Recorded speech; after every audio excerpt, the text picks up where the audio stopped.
ஸ்ரீ சிவசங்கரா தேவனே, ஸ்ரீ சிவசங்கரா தேவனே. சங்கரம் சிவசங்கரம். ஓம் நமச்சிவாய இது சிவனின் பஞ்சாட்சர மந்திரம். ஓம் நாராயணாய இது மகாவிஷ்ணுவின் அஷ்டாட்சர மந்திரம். குமாரா இது முருகப்பெருமானின் முக்கியமான பீஜாட்சர மந்திரம். இவ்வாறு ஒவ்வொரு தெய்வத்திற்கும் தனித்தனி மந்திரங்கள் இருக்கும்போது பிரம்ம காயத்ரி மந்திரத்தை மட்டும் எந்த தெய்வத்திற்கு வேண்டுமானாலும் பயன்படுத்தி கொள்ளலாம் என்று கூறப்படுகிறதே, அதற்கான காரணம் என்ன? ஓசை ஒலியலாம் ஆனாய் நீயே, இதுதான் தேவாரம். இந்த உலகத்தில் இருக்கிற எல்லா சவுண்டும் நீ இப்போ நான் பேசுகிறது கூட கடவுள் தான். நாதம் பிரம்மம், நாதம் பிரம்மம், எனி சவுண்ட். அதனால் பைபிளுடைய ஓப்பனிங் சென்டென்ஸ் என்ன? முதலில் வார்த்தை இருந்தது, வார்த்தை ஆண்டவனோடு இருந்தது, அதுவே ஆண்டவனாக இருந்தது. So first the word was there, Om. That Om itself was God and that was with the Lord. That is the opening sentence of Bible. அதனால் it's a question of sound vibration. இப்போது நீங்கள் வந்து தமிழில் தண்ணீர் அப்படின்னு சொல்கிறீங்க, அப்போ ஒருத்தன் வாட்டரை கொண்டாந்து கொடுக்குறான். தெலுங்கில் நீல்லு அப்படின்னா வாட்டர் கொண்டாந்து கொடுப்பான். வெள்ளைக்காரங்கிட்ட வாட்டரை ப்ளீஸ்னாக்கா அவன் வாட்டர் கொண்டாந்து கொடுப்பான். மலையாளத்தில் வெள்ளம் அப்படின்னா கொண்டாந்து கொடுப்பான். இந்தியில் பானின்னா கொடுப்பான். எல்லாம் ஒன்றே தான். தேவனுக்கு இந்த சவுண்டே வேணான்னா இப்படின்னா கூட கொடுத்துருவாங்க. அவ்வளோதான். நீ தண்ணி வெள்ளம் பானியெல்லாம் சொல்லவே வேண்டியதில்லை, இப்படின்னா கூட அவனுக்கு தெரியும் அவனுக்கு தண்ணி வேணும்னு சொல்லி. ஸோ இந்த உலகத்தில் மனிதர்கள் முதல்ல தோன்றிய போது அவங்கெல்லாம் வந்து மிருகங்களைப் போல் வாழ்ந்து கொண்டிருந்தார்கள். அதில் நாளடைவில் கொஞ்சம் கொஞ்சம் அவங்களுக்கு இந்த சத்தங்கள் இதில் ஒவ்வொருத்தருக்கும் புரிகிற மாதிரி, அதுக்கு வந்து தமிழில் குழுவுக்குறின்னு பேர். For that group that makes some sense, அவ்வளோதான். வேணும் பெருசாக இதில் இல்லை. அண்டு ஒரே வார்த்தை வேறு வேறு குரூப்ஸில் வேறு மாதிரி இருக்கும். இதை கர்நாடகாவில் போய் மசூரு கொடுத்தீரான்னு கேட்டுப்பார், அவன் ஒரு கிளாஸ் மோர் கொண்டாந்து கொடுப்பான். ஒரே வார்த்தை அந்த ஊரில் வேறு அர்த்தம், இந்த ஊரில் வேறு அர்த்தம். அதனால் இதெல்லாம் ஒரு லோக்கலைஸான விஷயங்கள். அதனால் கடவுளை அடைவதற்கு எந்த சத்தமும் தேவையே இல்லை. கடவுளுங்கிறது உன்னுடைய இன்னர் பிளிஸ், உன்னுடைய இன்னர் ப்ரெசன்ஸ் எல்லாம் கடந்து உனக்குள்ளே இருக்கக்கூடிய எனர்ஜி ஆர் ஒளி or whatever is that, அதுதான் கடை ப்ளஸ் கடவுள்னு சொல்லக்கூடியது. அதை அடையிறதுக்கு நீ ஒன்றுமே பண்ண தேவையில்லை, அப்படியே கண்ணை மூடின்னு உட்காந்தா போகிறோம். பரத்வாஜ ரிஷின்னு ஒருத்தர் இருந்தார். அவர் தன்னுடைய 84வது வயசு வரைக்கும் அந்த புக்கு இந்த புக்கு எல்லாத்தையும் படிச்சுக்கிட்டே இருந்தார். ஒரு நாள் இந்திரன் வந்தான். என்ன பண்ணுறீங்க சாமி அப்படின்னா, நான் இதெல்லாம் மாஸ்டர் பண்ணிட்டு இருக்கேன்னாரு. இவ்வளோ படிச்சிருக்கீங்களா, இன்னும் எவ்வளோ படிக்கணும்னு தெரியுமான்னு. தெரியாதுன்னாராம். அவருக்கு கை தூக்குனாராம். ஒரு இமயமலை அளவுக்கு இருந்துதான். இதெல்லாம் நான் எப்போ படிக்க முடியும், இப்போயே 84 வயசு ஆச்சுன்னாராம். அப்போ இந்திரன் சொன்னாராம், கண்ணை மூட்டின்னு உட்காரு அப்படின்னாராம். அது கண்ணை மூட்டின்னு சைலண்டாக உட்காந்தோடனே அத்தனை புக்கில் இருக்கிற நாலேஜும் இவர்கிட்ட வந்து, குலவித்தை கல்லாமல் பாகம்படும். ஜபாலின்னு ஒருத்தன் தான். அவன் ஒரு மகான்கிட்ட போய் எனக்கு நீங்கள் உபதேசம் கொடுக்கணுன்னா, மகான் சொன்னார், இங்கே என்ன இருக்குது, ஒரு எருது ஒரு பசுமாடு, எருதையும் பசுமாடியும் ஓட்டி எதிரில் இருக்கிற காட்டுக்குள்ளே போ, காட்டுக்குள்ளே போய் 1000 பசுமாடு கண்ணுக்குட்டி எப்போ ஆகிடுதோ அப்போ வா அப்படின்னாங்க. ஒன்றும் கேள்வி கேட்கல. நான் ஒரு நாட்டினுடைய ராஜா, என்னை போய் மாடு மேய்க்க சொல்கிறியான்னு கேட்பான் யாராக இருந்தாலும். அவர் கேட்கவே இல்லை. நேராக காட்டுக்குள்ளே போயிட்டான். ஃபியூ இயர்ஸ் ஆச்சு, 1000 ஆச்சு, அதை ஓட்டிக்கிட்டு வரான். அப்போ 33 கோடி தேவர்களும் எதிரில் போய் நின்று, குரு சொன்ன வார்த்தையை நீ கேட்டிருக்க, அதனால் நாங்கள் ஒன்று எல்லா நாலேஜையும் இன்ஸ்டண்ட்டாக கொடுத்துட்றோம் அப்படின்னா. ஸோ இந்த கொடுக்கறதுலேயும் பல வழிமுறைகள் இருக்கு. ராமானுஜர் இருந்தார். அவர் திருக்கோஷ்டியூர்னு காரைக்குடி பக்கத்தில் இருக்கு. அங்கே ஒரு பெரிய ஐயங்கார் நம்பி இருந்தார். அவர்கிட்ட அஷ்டாட்சர மந்திரம் வாங்கணுங்கிறதுக்காக போகிறாரு. ஒவ்வொரு தடவை போகிற போதும் போயிட்டு வா போயிட்டு வா போயிட்டு வா அப்படின்னா. ஏன்னா யார் வந்திருக்குதுன்னு உள்ளேருந்து கேட்பார். இப்போ நான் ராமானுஜதாசன்னாரு. அப்போ அவர் சொன்னார், போயிட்டு வா போயிட்டு வா.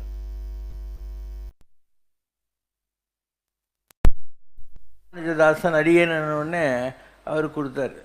கொடுக்குற போது கண்டிஷன் போட்டார், இந்த மந்திரத்தை நீ யாருக்கும் கற்றுக் கொடுக்கக்கூடாது, கற்றுக் கொடுத்தா என்ன ஆகும், நீ நரகத்துக்கு போவ.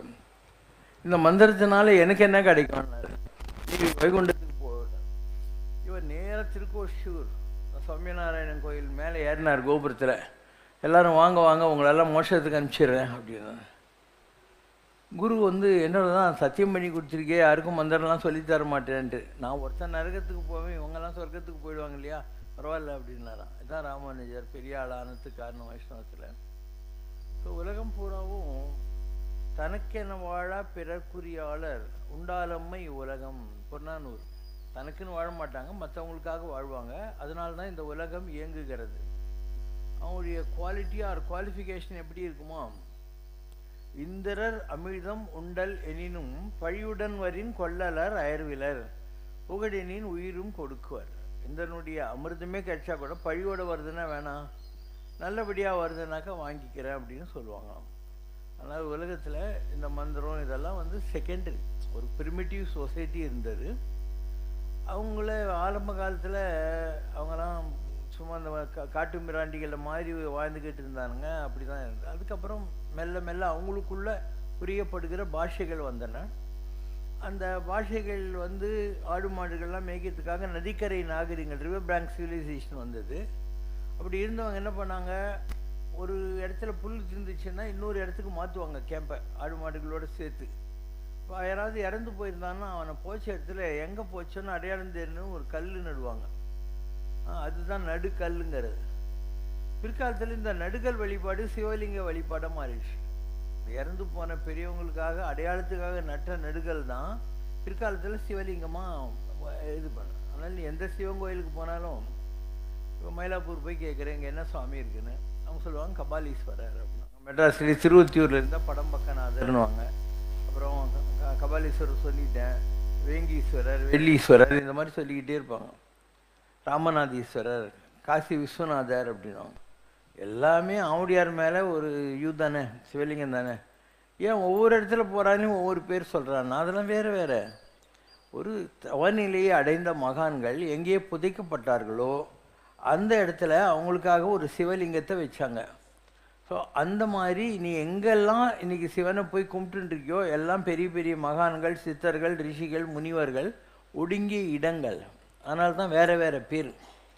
நீ எல்லா இடத்துலையும் பார்க்குறியா, எங்கேயாவது சிவசங்கரன் நீ கேள்விப்பட்டிருக்கியா? இல்லை ராமநாதீஸ்வரர், காசி விஸ்வநாதர், கபாலீஸ்வரர், வெள்ளீஸ்வரர், வேங்கீஸ்வரர் எல்லாம் இருக்குதா, சுந்தரேஸ்வரர் எல்லாம் இருக்குது. சிவசங்கரன் நீ கேள்விப்பட மாட்டேன். ஏன்னா கைலாசத்தில் இருக்கிறக்கூடிய சிவனுக்கு தான் சிவசங்கரன் பேர், வேறு எங்கேயும் கிடையாது. அதனால தான் அருணகிரிநாதர் பாடுற போது முருகனை பற்றி கூட சிவசங்கர தேசிகனேன்னு வர. சிவசங்கரன்ற சிவ வடிவத்தில் இருக்கிறவனுக்கு தேசிகன் தான் நீ குருவாக இருக்க அப்படின்னு அர்த்தம். சிவசங்கர கோவே சிவசங்கர தேசிகனேன்னு வரும். வேறு எங்கேயுமே இருக்காது. நீ நல்லா யோசனை பண்ணிப்பார். நான் சொன்னேன் இல்லையா, இதெல்லாம் தான் சிவனுடைய பேர்கள். ஆனால் அங்கே மாத்திரம்தான் அந்த மாதிரி இருக்கும். இது எவ்வளோ பெரிய விஷயம் இல்லையா? Why not every place Sivan சொல்லலாமே, நீ ஏன் சொல்ல மாட்டேன்ற? எல்லாம் வேறு வேறு தவநிலையே அடைந்து வரணும். அப்போ ஏன் அந்த மாதிரி அங்கே மாத்திரம் வருதுன்னா, கைலாசத்தில் சிவபெருமான் புலித்தோலெல்லாம் கட்டிக்கிட்டு எப்போ பாரு தவத்தில் உட்காந்து இருப்பார். ஒரு நாள் அங்கே இருக்கிறவங்கலாம் சொன்னாங்க, மகாவிஷ்ணு அலங்கார பிரியோ விஷ்ணுங்கிற மாதிரி ரொம்ப அழகாக டெக்கரேட் பண்ணின்னு பட்டு பீதாம்பரத்தோடு இருக்கார், நீங்கள் எப்பயும் பண்டார மாதிரி இருக்கீங்களே வாங்கன்னு சொல்லி அவரை மானசரோவரில் கொண்டு போய் குளிப்பாட்டுறாங்க. குளிப்பாட்டிட்டு அவருக்கு கிரீடம்லாம் வச்சு நல்ல ட்ரெஸ் எல்லாம் பண்ணி அவருக்கு தான் எப்படி இருப்போன்னு பார்க்கணும். அங்கே என்ன கண்ணாடியாக இருக்குது கைலாசத்தில். அதனால் இந்த மானசரோவரில் இப்படி எட்டி பார்த்தார். எட்டி பார்க்குற போது அவர் அப்போ தான் பார்த்துக்கிறார் அவரை. இந்த அலங்காரத்தில் இப்போ தான் அவர் முதல் தடையாக அவரை பார்த்துக்கிறார். அப்போது ஹே ஹேண்ட்ஸம் கம் அவுட் அப்படின்னும். அதுக்கு இணையாக அவர் என்ன சொல்கிறாரு, சுந்தரா வா அப்படிங்கிறார். ஏ ஹேண்ட்ஸம் கம் அவுட்டுன்னு இவருடைய நிழலில் பார்த்து சொல்கிறாரு. அப்போ சுந்தரா வான்றார். அவருடைய நிழல் தண்ணியிலேருந்து எந்திரிச்சு வருது. அவரை தனக்கு கணங்களுக்கு தலைவராக மாற்றி தன் கொடியை வச்சுக்கிறார். சிவன் ஆலகால விஷயத்தை குடிக்கிற மாதிரி தேவர்களும் அசுரர்களும் பார்க்கடை கலைஞ்ச போது அதில் கற்பக விஷம், காமதேனு மாதிரி நல்ல விஷயம்லாம் வந்தபோது எல்லாரும் எனக்குன்னு வாங்கினானுங்க. உலகத்தையே அழிக்கக்கூடிய விஷம் வந்தபோது எல்லாரும் ஒதுங்கிட்டானுங்க. அப்போது பெயக்கண்டு நஞ்சு உண்டு அமைவர் நயத்தக்க நாகரிகம் வேண்டுபோர். உலகத்தில் பெரிய நாகரிகம் ஷாம்பு சென்டர்லாம் இல்லை. மற்றவங்க நல்லா இருக்கிறதுக்காக நாம் விஷத்தை கூட சாப்பிட்றது, அதுதான் பெரிய நாகரிகம். அந்த மாதிரி அவர் விஷத்தை சாப்பிட்டார் இல்லையா. அப்போது இந்த சுந்தரர் இருக்கார் இல்லையா, அவருடைய கணத்தலைவர், அவர் போய் அந்த விஷயம் இப்படி பரவாத அளவு இப்படி கழுத்தை பிடிச்சிக்கிறார், கீழே இறங்காத அளவுக்கு இப்படி பிடிச்சிக்கிறார். அதனால் அவருடைய பேர் என்ன? ஆலால சுந்தரர், ஆலஹால சுந்தரர், ஆல்ஹால். ஆலால சுந்தரர்ன்றது யாரு? சிவனுடைய பிரதிபிம்பமாக வந்து சிவன் விஷம் குடித்த போது அந்த இதை தடுத்தது ஆலகால சுந்தரர். அவர் கைலாசத்தில் இருக்கிற போது பார்வதியோட 2 பெண்கள், செர்வெண்ட் மெய்ஸ், தேடி பெண்கள், அவங்கள பார்த்து அவருக்கு ஒரு நிமிஷம் கொஞ்சம் அட்ராக்ஷன் வந்துடுது, லவ் வருது. இப்போ சிவன் சொல்கிறாரு, தேவலோகத்தில் என்ஜாய் எல்லாம் பண்ணுறதுக்கு ஒன்றும் இல்லை, ஏன்னா அங்கே வாசனை தான். நீங்கள் படைக்கிறது கூட இப்படி தான் சாமிக்கு சொல்லுவீங்க. ஏன்னா they have only smell there, they can't eat unless they have physical body. இந்த ஃபிசிக்கல் பாடிங்கிறது பூமியில் தான் இருக்கும், அங்கெல்லாம் கிடையாது. அங்கெல்லாம் ஒளி உடம்பு தான். அங்கே இருக்கிற கடவுள்லாம் எப்படி இருப்பாங்க? இப்படி இருப்பாங்க. நான் இங்கே போட்டிருக்கேன், இதெல்லாம் நான் பார்த்த கடவுளுங்க தான். இங்கே இருக்கிற எல்லாமே நான் பார்க்குற விதவிதமான கடவுள்லேயும் வடிவம். எல்லாரும் ஜோதி ஸ்வரூபமானவர், எல்லாம் ஒளி உடம்பை பெற்றவர். அப்போ இந்த கைலாசத்தில் என்ஜாய் பண்ண முடியாது, உனக்கு எப்போ எண்ணம் வந்ததோ போய் என்ஜாய் பண்ணிட்டு வா அப்படின்னு அந்த 2 பொண்ணுங்களையும் உலகத்துக்கு அனுப்புகிறாரு. சுந்தரமூர்த்தியையும் அனுப்புகிறார், ஆலால சுந்தரையும் அனுப்புகிறார். இவர் நரசிங்க முனையரையர் அப்படிங்கிற ஒரு பிராமண குடும்பத்தில் பிறக்கிறாரு. அந்த நாட்டினுடைய ராஜா பார்த்து இந்த குழந்தை அழகாக இருக்கு, நான் வளர்த்துக்கலாமான்னா, சரி வச்சுக்கோங்க, ராஜ குடும்பத்தில் என் பையன் வளர்ந்தா நல்லதுதான்னு கொடுத்துட்றாங்க. அப்போ ராஜா கிட்ட வளர்க்குற மாதிரி கடவுள் பண்ணுறாரு. 2 பொண்ணுங்க இருக்காங்க இல்லையா, ஒருத்தி இங்கே திருவொற்றியூர் பக்கத்தில் ஞாயிறுன்னு ஒரு வில்லேஜ் இருக்குது, அந்த ஊரில் பிறந்தா. இன்னொருத்தி திருவாரூரில் பிறந்தா, சங்கிலி நாச்சியார், பறவை நாச்சியார். இங்கே இருந்தவ பறவை, அங்கே இருக்கிறவ சங்கிலி நாச்சியார். இவருக்கு வேற ஒரு பொண்ணை பார்க்குறாங்க. பார்த்துட்டு திருவெண்ணெய்நல்லூரில் கல்யாணத்துக்கு ஒரு ஜம்மன் மாப்பிள்ளையாக உட்காந்துன்னு இருக்கார், தாலி கட்டிட்டு போகலாம் ஃபங்க்ஷனுக்கு. அப்போ ஒரு வயசான கிழவன் மாதிரி சிவன் வர்றாரு, நீ கல்யாணம் பண்ணிக்க முடியாது, நீ என்னுடைய அடிமை அப்படின்னு. என்னையா பிராமண குடும்பத்தில் அடிமையெல்லாம் எங்கே வரும்? பாரு உங்கள் தாத்தா எழுதி கொடுத்த ஓலை அப்படின்னு சொல்லிட்டு, இந்த மாதிரி என் பரம்பரையே இவனுக்கு அடிமை அப்படின்னு எழுதி கொடுத்துருக்கு. வேறு எங்கே கொடு அப்படின்னு வாங்குறாரு. பார்த்து கீச்சு போட்டு இப்போ என்ன பண்ணுவேன்றார். நீ ஃப்ராடுன்னு எனக்கு தெரியும்டா, அதனால் அது வந்து காப்பி தான், ஜெராக்ஸ் அந்த காலத்துல இருந்தது, ஒரிஜினல் நான் இடுப்பில் வச்சுருக்கேன், உனக்கு கொடுக்க மாட்டேன் அப்படின்னு. இப்போ ஊரில் இருக்கிற வயசானவங்ககிட்ட பஞ்சாயத்து நடக்குது. அவங்க ஆமாம் இவங்க தாத்தா கையெழுத்து தாங்கிறாங்க. இவர் கல்யாணத்தை நிப்பாட்டுறாரு. இவருக்கு பயங்கர கடுப்பு. கல்யாணம் பண்ணிக்கிற மூடில் இருக்கிறவங்ககிட்ட போய் கல்யாணத்தை நிப்பாட்டி வாயம் கூடன்னு என்ன அர்த்தம்? சிவனை பார்த்து திட்டுறாரு, பைத்தியக்காரா பைத்தியக்காரா அப்படின்னு, பித்தா பித்தா அப்படிங்கிறாரு. அதெல்லாம் இருக்கட்டும், என் பின்னால் வான்னு கூட்டின்னு போகிறார். திருவண்ணூர் கோயிலுக்கு போய் சிவலிங்கத்துக்குள்ள அந்த வயதானவர் அடக்கமாயிடுறாரு. எங்கடா நம்மளை கூட்டின்னு வந்த பிராமணனை காணமேன்னு பார்த்தா சிவலிங்கத்திலிருந்து ஒரு குரல் கேட்குது, அசரீரின்னு. சரீரின்னா உடம்பு, சரீரின்னா உடம்பு இல்லாத குரல். பித்தா என்று எம்மை சொத்தமிழால் பாடுக அப்படின்றது. அப்போ பாடப்பட்ட பாடல் தான் பித்தா பிறை சூடி. பித்தா பிறை சூடி பெருமானே அருளாளா, எத்தால் மறவாதே நினைக்கின்றேன் மனத்துன்னை, வைத்தாய் பெண்ணை தென்பால் வெண்ணை நல்லூர். ஸோ இந்த பாட்டு அந்த கண்டெக்ஸ்டில் பாடினது தான் அவர் பாடின முதல் பாடல்.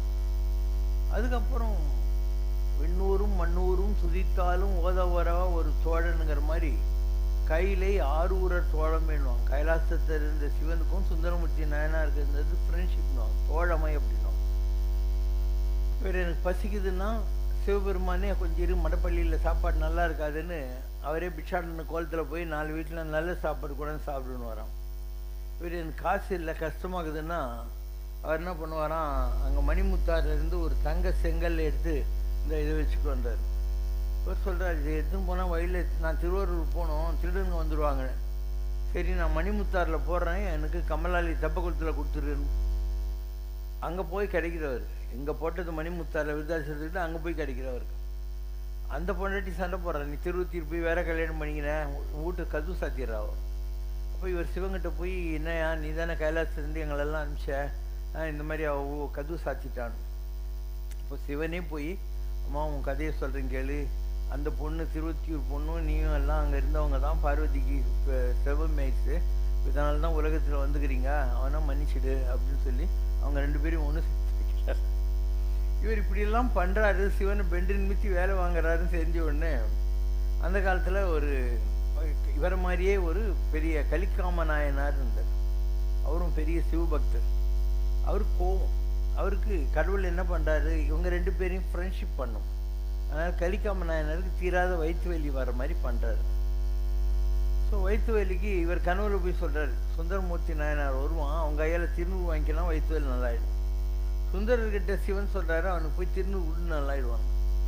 சுந்தரர் வந்துக்கிட்டு இருக்காருன்னு தெரிஞ்ச உடனே இந்த ஆள் இந்த மகாபாவி சிவனை வந்து தூது அனுப்பிச்சு அவன் கையால் நான் திருவு வாங்க மாட்டேன் கத்தி எடுத்து குதிக்கிறாரு கலிக்காம. அப்போ சிவன் இவங்க 2 பேரையும் ஒன்று சேர்க்கிறாரு. அந்த 2 பேரும் பக்தர்கள் தான், ஒவ்வொருத்தருடைய ஆட்டிடியூட் பக்தியில் ஒரு மாதிரி இருக்கணும்.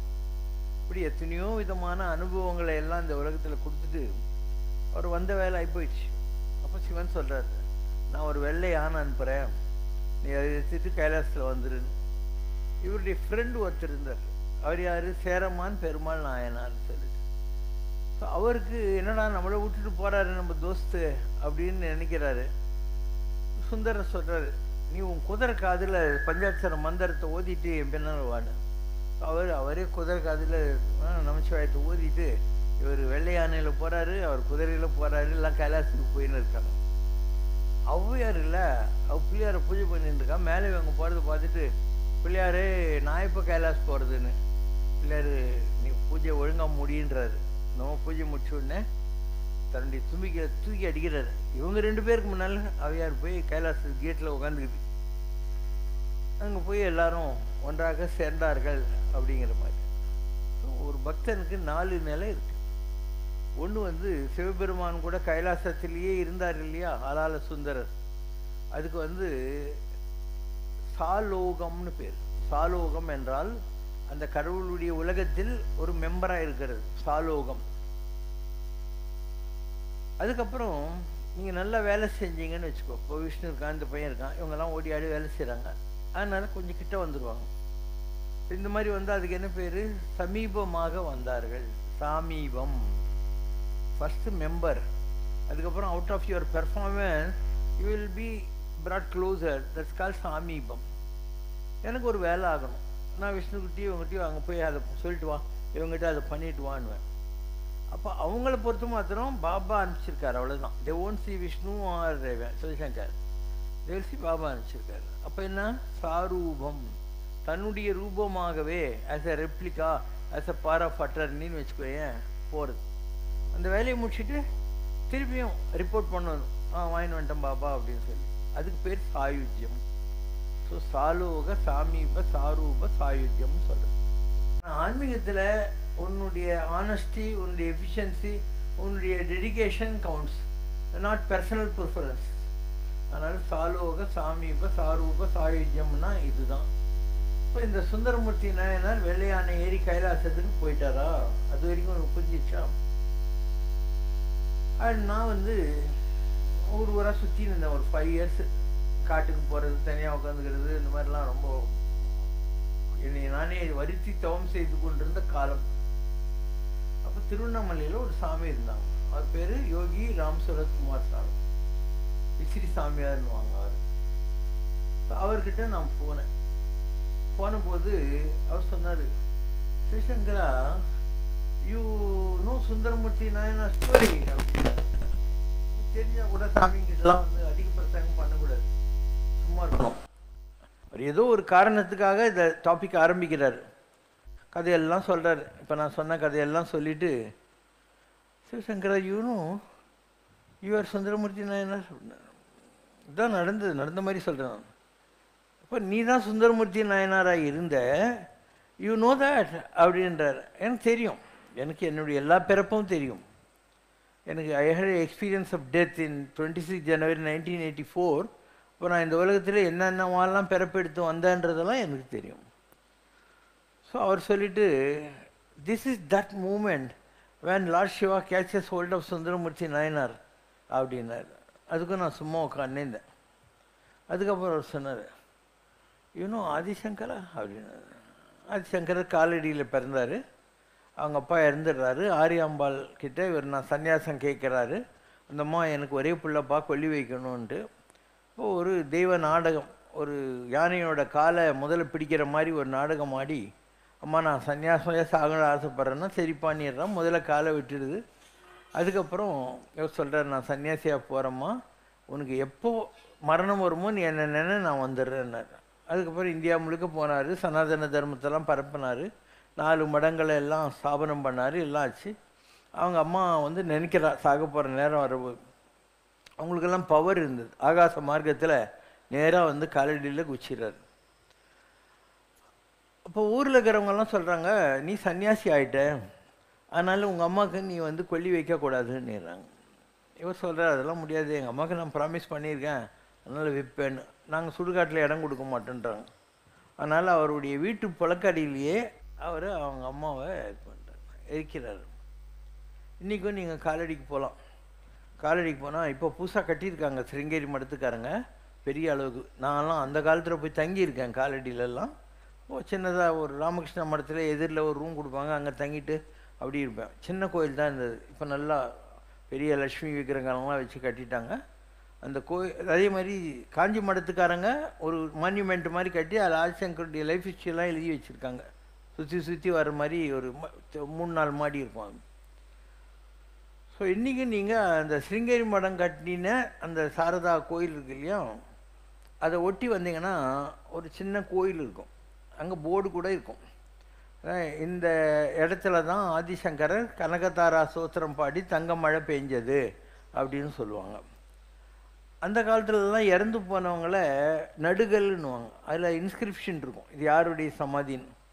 ஸோ அவங்க அம்மாவுடைய சமாதியை பாரதப்புழா பக்கத்தில் கண்டுபிடிச்சி அந்த இடத்துல ஒரு கல்வெட்டு வச்சுருக்காங்க. இது ஆதிசங்கருடைய அம்மாவுடைய சமாதி இருந்த இடம் அப்படின்னு ஒரு கல்வெட்டு எழுதி வச்சுருக்காங்க. இது வரைக்கும் எனக்கு புரிஞ்சிச்சா? ஸோ என்னை பற்றி அவர் சொல்கிறார், யார், ராம் சுரத்குமார் சாமி, சிவசங்கரா இவர் ஆதிசங்கரா அப்படின்னாரு. இப்படி தான் நமக்கு அடுத்த அனுபவங்கள் வரும். ஆன்மீகத்தில் தேடுவது உண்மை எனில் உண்மையில் எது கிடைக்கும். நீ உண்மையை தேடினா உண்மையாக கிடைக்கும். அது இவர் Adi Shankara, you sang Bhaja Govindam Bhaja Govindam, now you got Govinda also, so chant Govinda Govinda and keep doing my father's work அப்படின்னார். அப்பான்னா சிவன் அவருடைய வேலையை செஞ்சுக்கிட்டுது அப்படின்னார். குடியாத்தத்தில் ஒரு நாடி இருந்துச்சு, சகாதேவ நாடின்னு இந்த பனை ஓலையில் எழுதி அதில் வரும், அந்நாளில் காலடியில்தான் உதித்தாய், இந்து சமயம் தழைத்துவங்க பாரதம் தன்னை வலம் வந்த ஆதிசங்கரன் நீயே என அறி, பெருவார் பிள்ளை ஆளுக்கு ஒரு பெயர் சூட்டுவார், ஆயின் நாரணன் கருதனை கருவறை தன்னிட்ட பெயர் கடைநாள் வரை நிலைக்கும் என உணர் அப்படின்னார். நாராயணன் ஒரு ஆத்மா உலகத்தில் படைக்கிற போது என்ன பேர் வருதோ அது கடைசி வரைக்கும் மாறி மாறி வந்துக்கிட்டே இருக்கும் அப்படின்னெல்லாம் சாத்திரத்தில் இருக்குது. இப்போ நான் போட்டிருக்கேன் இல்லையா, என்னுடைய பழைய பிறவியெல்லாம் அங்கே போட்டிருக்கேன். இதெல்லாம் எப்படி வருது? இப்படி தான் வருது. நான் என்னவெல்லாம் உலகத்தில் இருந்தேன் அப்படின்னு நமக்கு தெரிய ஆரம்பிச்சிடும். After the experience of spirit out and body, பாடியிலேருந்து ஸ்பிரிட்டை வெளியே எடுக்க வேண்டியிருக்கும். இந்த எக்ஸ்பீரியன்ஸ் எப்படி வரும்னா, ஒரு இப்போ நீங்கள்லாம் இருக்கீங்க, உங்களுக்குள்ளேயும் ஒரு ஸ்பிரிட் இருக்குது. ஆனால் அந்த ஸ்பிரிட் இப்போ ஜெயில் இருக்குது. இந்த உடம்பு இருக்குது இல்லையா, அதுதான் ஜெயில். இதுக்குள்ளே அந்த ஸ்பிரிட் இருக்குது. ஸோ ஒரு குறிப்பிட்ட நேரம் வர்றபோது உடம்பு வேறு ஆத்மா வேறு பிரியும்.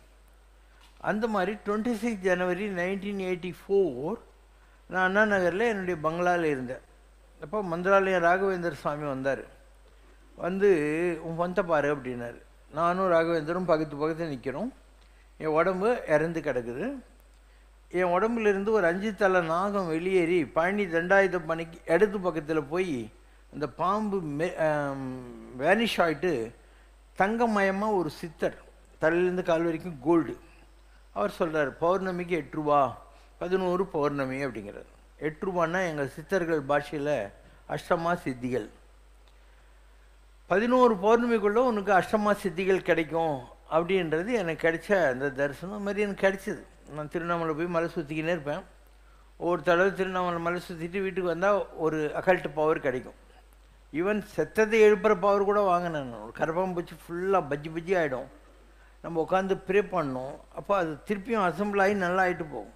மாயமாக கூட இதை பண்ணியிருக்கா. கன்னியாகுமரியில் மாயமாக இருந்தால் ஒரு லாரிக்காரன் ஒரு நாய் மேலே ஏற்றி அதை பஜ்ஜி பண்ணிட்டான். இந்த அம்மா என்ன பண்ணுது, அந்த பீஸாக இருக்கிற நாய் இல்லை, அதை ஒழுங்காக எடுத்து அங்கே இருக்கிற கயிறு அழுக்கு துணி எல்லாத்தையும் வச்சு கட்டி அதை நாய்கிட்ட உட்காந்துட்டு அழறா. அப்போ நாய் நல்லா போட்டு கொடுக்குன்னு ஓடிச்சு. அதை பார்த்து தான் கன்னியாகுமரியில் மயமாக மரியாதை கொடுத்தாங்க. எல்லாம் பிச்சைக்காரன்னு நினச்சிட்டு இருந்தாங்க எல்லோரும். இது ஒரு பவர், இது இந்த இறந்ததை டிவைட் பண்ணுறதுங்கிறது. சரி, இந்த பவர்லாம் வருதுன்னு சொல்லி இதை நீ டிஸ்பிளே பண்ணினே இருந்தியானா நீ அங்கேயே நின்றுடுவ. நிறைய மகான்கள் செய்கிற தவறு இதுதான். சில சித்திகள் வரும், அதோடு நின்றுக்கூடாது, அதை தாண்டி நீ மேலே ஞானத்தை தேடி போயினே இருக்கும். புதிய மலை பக்கத்தில் கல்யாண தீர்த்தம்னு ஒரு இடம் இருக்குது. அங்கே அகஸ்தியருக்கு கல்யாண கோலத்தில் சிவன் தரிசனம் கொடுத்த ஒரு சிவலிங்கம் இருக்குது. திருநெல்வேலி மாவட்டம் பாபநாசத்துலேருந்து 4 மைல் போகணும், காரையார் டேம் கிட்ட. ஸோ அங்கே ஒரு ஆள் ஒல்லியாக உட்காந்துருந்தான், பட்டுப்பட்டா. அவன் சொன்னான், நான் ஒரு மந்திரவாதி, என் பவரெல்லாம் இப்படி வீணாக்கிட்டு இப்போ திருப்பியும் ஆரம்பிச்சிருக்கேன். அந்த மாதிரி வரும், ஆனால் போயிடும். அதுக்கப்புறம் திருப்பியும் ஆரம்பிக்கணும். நீ போயிட்டுது. அந்த பூஜை பண்ண உனக்கு ஒரு பிரைட்னஸ் வரும். தட்ஸ் கால் தேஜஸ். நீ தப்பு பண்ணுற போது அந்த தேஜஸ் போயிடும். நீ சும்மா அந்த பேய் அடித்த மாதிரி தான் இருக்கும். உங்ககிட்ட அந்த எனர்ஜி இருக்கவே இருக்காது, ஃபேஸில் இருக்கவே இருக்காது. இது மாதிரி ஆன்மீகத்தில் நிறைய விஷயங்கள் இருக்குது. உலகத்தில் நம்ம ஒரு டீப் டைவ் இன்டு மைண்டுன்னு சொல்கிறோம் இல்லையா, மைண்டில் போகணும். 20,000 leagues under the seaன்னு வருது இல்லையா, அந்த மாதிரி மைண்டுக்குள்ளே போக போக ஆஃப்டர் திஸ் ரியலைசேஷன், ஆத்மா வேறு சரீரம் வேறாக பிரியணும், ரெண்டும் ஒன்றுத்து ஒன்றை விட்னஸ் பண்ணணும். அந்த மாதிரி ஒரு அனுபவம் கிடைச்ச பின்னால் உனக்கு நான் சொல்கிறதெல்லாம் வரும். உன்னுடைய பழைய பிறவிகள் எல்லாம் தெரிய ஆரம்பிக்கும். அந்த பிறவிக்கு கனெக்டடாக இருக்கக்கூடிய ஜனங்களை நீ பார்க்குற போது அதுவும் உனக்கு தெரியும். இப்போது நான் மகாபாரத காலத்தில் துரோணராக இருந்தேன். மகாபாரதம் வந்தபோது நான் துரோணராக இருந்தேன். துரோணர் பெரிய ஆள் தான், அவர் பரஸ்பதி. அவருடைய ஒரே குறை என்னன்னா புள்ள பாசம். தன் மகனுக்கு சாப்பாடு இல்லை, அரிசி மாவை கலக்கி பொண்டாட்டி கொடுக்குறான்றதுனால அவர் போய் தன்னுடைய ஸ்கூல் மேட்டாக இருந்த துருபத ராஜா பஞ்சாபில் இருக்கான்ட்டு கேட்குறான். இன்சல்ட் பண்ணிடுறான். அர்ஜுனன் கொம்பு சீவி ஏகலைவனுடைய கட்டை விரலை வெட்டி, அதுக்கப்புறம் அர்ஜுனனை வச்சு அந்த பாஞ்சால தேசத்து ராஜனை வென்றுட்டு நான் உனக்கு பாதி ராஜ்யம் தர்றேன்னு அவர் தேர்காலில் கட்டி இழுத்துன்னு வந்து அவமானப்படுத்துகிறார். அதுக்கப்புறம் துருபதன் யாகம் வளர்த்து அதில் தான் திருஷத்தும்மனியும் திரௌபதியையும் உற்பத்தி பண்ணுறான். இப்படி தான் மகாபாரத கதையில் வரும். அப்போ ஏகலைவன் அவருடைய வாழ்க்கையில் இருந்தான் இல்லையா, அந்த மாதிரி நான் ஒரு பிறவியில் துரோணாச்சாரியாராக இருந்தேன். நான் அமெரிக்கா போயிருந்தேன். அமெரிக்காவில் பாஸ்டன்ற ஒரு ஊரில் ஒரு டாக்டர் அம்மா, அவங்க பேர் டாக்டர் ஸ்வரூபா ராணி. மெடிக்கலில் ஸ்பெஷலைசேஷன் வந்துச்சு இல்லையா, அதில் அந்த அனஸ்தீஷியானுவாங்க ஆப்ரேஷன் பண்ணுறது. இப்போ உனக்கு கூட ஆப்ரேஷன் பண்ணுறாங்கன்னா ஒரு அனஸ்திஸ்ட்டு கூடவே இருக்கணும். உனக்கு ஆப்ரேஷன் பண்ணுற வரைக்கும் கொடுத்துட்டு எவ்வளோ டோஸு என்னெல்லாம் கணக்கு இருக்குது. அந்த அம்மா ஒரு பெரிய அனஸ்திஸ்ட் அங்கே என்ன பார்க்குறதுக்கு வந்தாங்க. வந்துட்டு அவங்க சொன்னாங்க, எனக்கு வீணை வாசிக்கொண்டுன்னு இருக்குது உங்ககிட்ட அப்படின்னா. வாசிமான்னு வாசின்னு இருக்கா. அவள் ஆந்திரா விசாகப்பட்டினம் பொம்பளை. இதில் நான் பார்த்தாக்கா ஒரு ஏகலைவன் இல்லை சின்ன பையன், அவன் வீணை வாசின்னு உட்காந்துக்கும். வாசி முடிச்சுன்னு நான் சொன்னேன், அம்மா எனக்கு நீ சொருப்பாராணி டாக்டராக தெரில, எதிரில் ஏகலைவன் உட்காந்துட்டு வீணை வாசிச்சுருக்கான்னு. நம்ம சொன்னேன், ஹவு ஸ்ட்ரேஞ்ச், எனக்கு சின்ன வயசுலேருந்து இந்த மாதிரி ஒரு எண்ணம் இருந்துக்கிட்டே இருந்தது அப்படின்னுவோம்.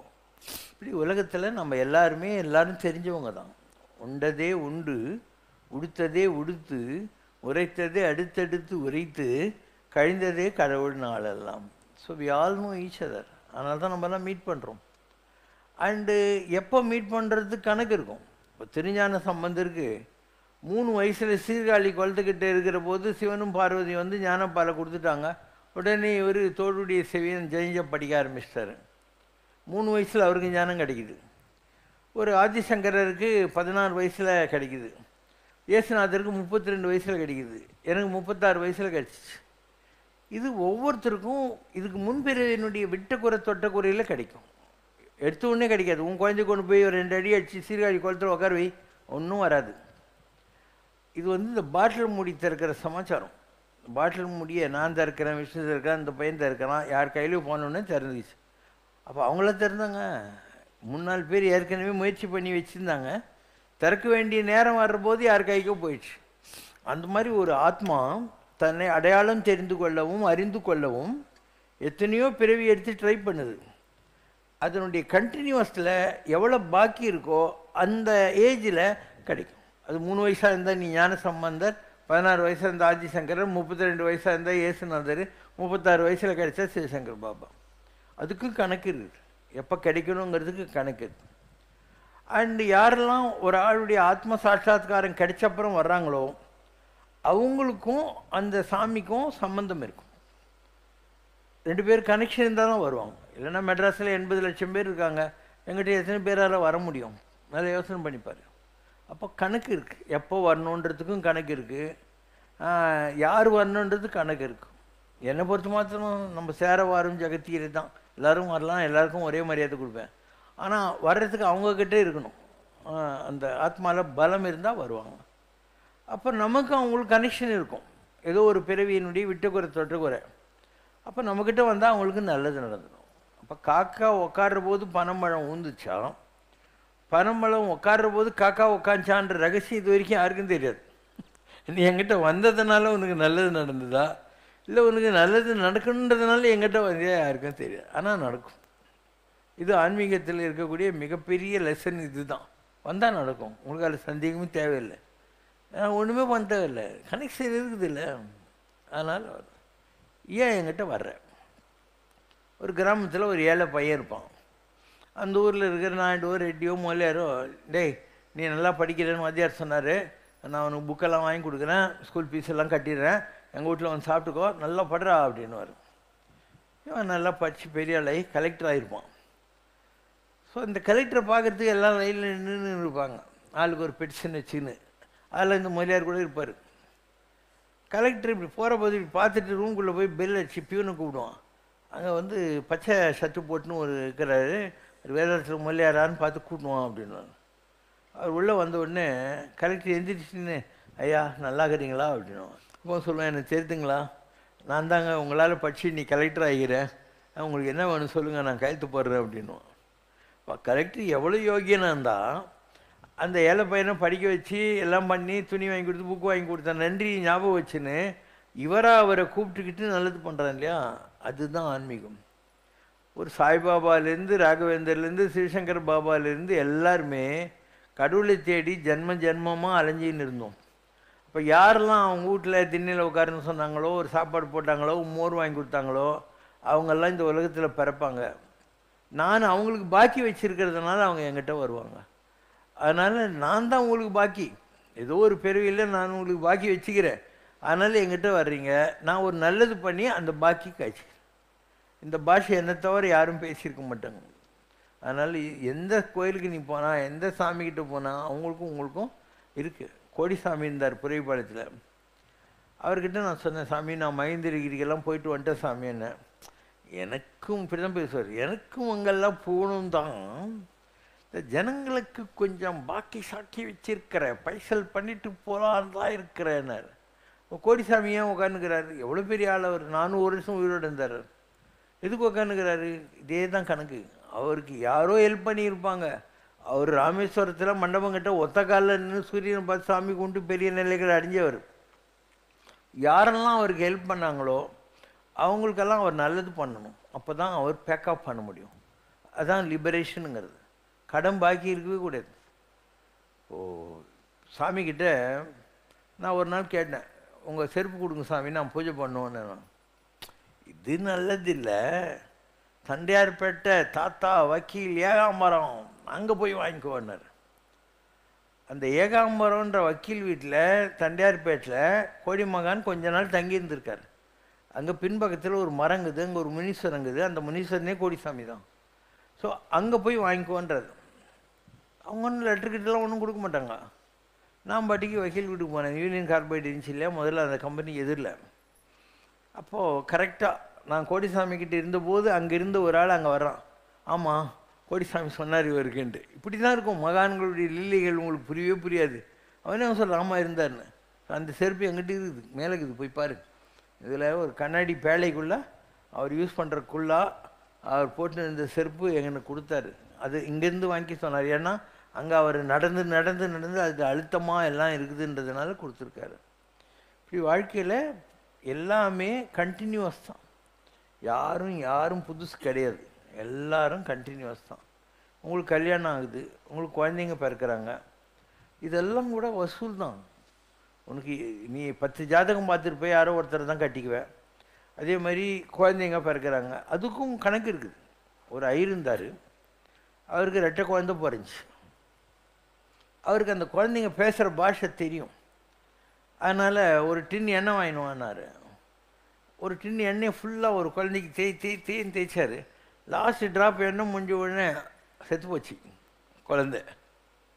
ஒய்ஃபை கூப்பிட்டாரு.